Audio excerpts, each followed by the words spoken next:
Isn't there have been a lot of teams making a lot of changes to their starting fives and their rosters, and there have been a lot of teams that have looked very different from last season. So today I am going to be ranking the top five starting lineups going into next season. At number five, I have the Toronto Raptors. So this offseason they just got Kawhi Leonard, and that was a really good trade for them. I think Kawhi Leonard just makes their team way better, and there are going to be like real conversations this year whether if the Toronto Raptors are going to make it out of the East or not. I think they have a good chance. But at the one, you got Emmanuel Quickley. At the two, you got R.J. Barrett. At the three, you got Kawhi Leonard. Four, Scotty Barnes. Five, Jakob Poeltl. That's a pretty good starting five defensively and a pretty good lineup decently offensively. And this team is going to be a really good regular season team. Their defense is just going to be scary. The front court of Scotty Barnes and Kawhi Leonard, it's just scary. And you never know. I mean, on paper, I think they're really good, but you never know yet. Well, coming up at number four, I have the New York Knicks. You know, they just won a championship with Jalen Brunson at the one, Mikal Bridges at the two, Josh Hart at the three, OG Anunoby at the four, and Karl-Anthony Towns at the five. Really great starting lineup. That team has good chemistry, and there's a good chance that they might run it back. I just think with all the other teams that are getting better in the East, I think they actually have some real competition now in the East, and someone can easily take their spot as Eastern Conference champions. Like the Philadelphia 76ers could take their spot. The Toronto Raptors, even still the Boston Celtics, and just other teams. And I still think this team is really good. Just having Jalen Brunson at your one, who's very clutch and can give you a bucket at any given night. Mikal Bridges, who can be a little inconsistent at sometimes, he can still give you a banker sometimes. And Josh Hart, who is decent, really good rebounder, he can shoot the ball pretty well. And OG Anunoby, really great two-way player, one of the best two-way players in the league. And Karl-Anthony Towns, who is one of the best shooting bigs in the league. So they could go back to where they were last year, or they probably could fall short just because of the other teams in the East. But this starting lineup is still really good, and I can see them probably winning 60-plus games. The number three spot, I have the Philadelphia 76ers.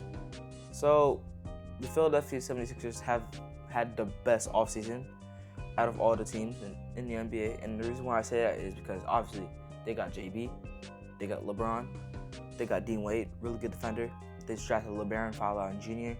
They just got Anthony Simons and Kentavious Caldwell-Pope, who was a former teammate of LeBron. This team just looks very stacked. At the one, you got Maxey, really good scorer and very good off-ball scorer. Number two, at the two, you got VJ Edgecombe, who had a great rookie season last year.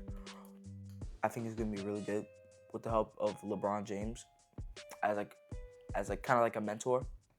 At the three, you got Jaylen Brown, who had an MVP caliber year last season. LeBron James, who is still an All-NBA caliber type of player. And Joel Embiid, when he's healthy, he is a MVP caliber player. I think one of the major factors going into next season is whether Joel Embiid is healthy. If he's not healthy, this team probably might be a second-round exit.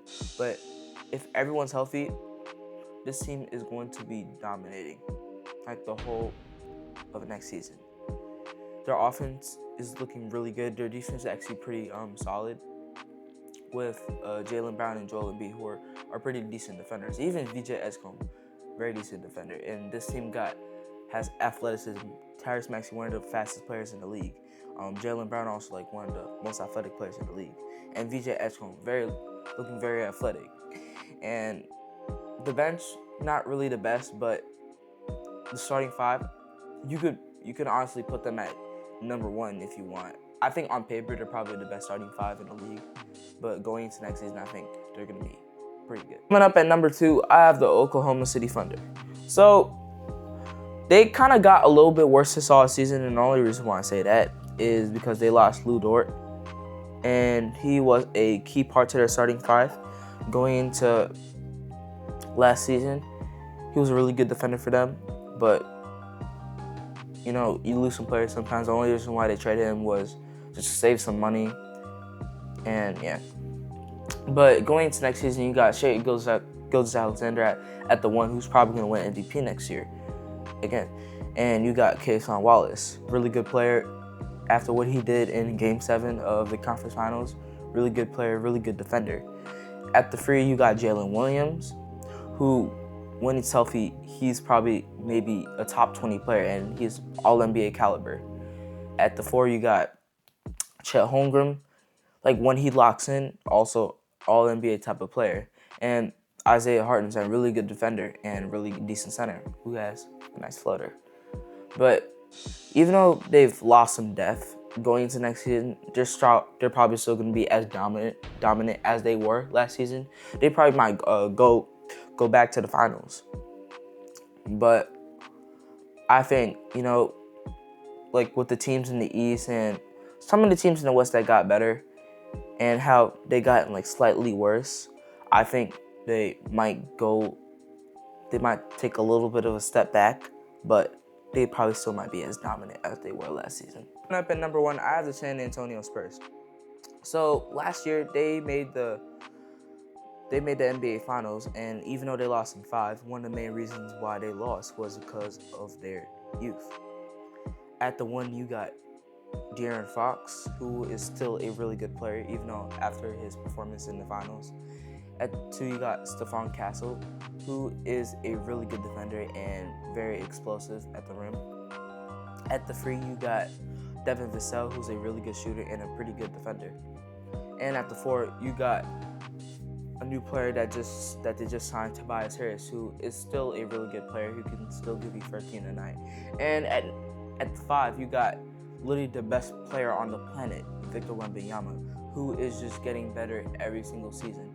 Dude is already an MVP caliber player, and as the season goes on, he just improves, which is just crazy. But I think going into next season, I think they're becoming a little bit wiser, learning from their mistakes that they made from last season. I think they're gonna come out way better than they did last season. But this is where I have the San Antonio Spurs at number 1. For watching today's video, make sure you guys like and subscribe for more videos to come out. And this is Basketball Pictures signing out. Peace.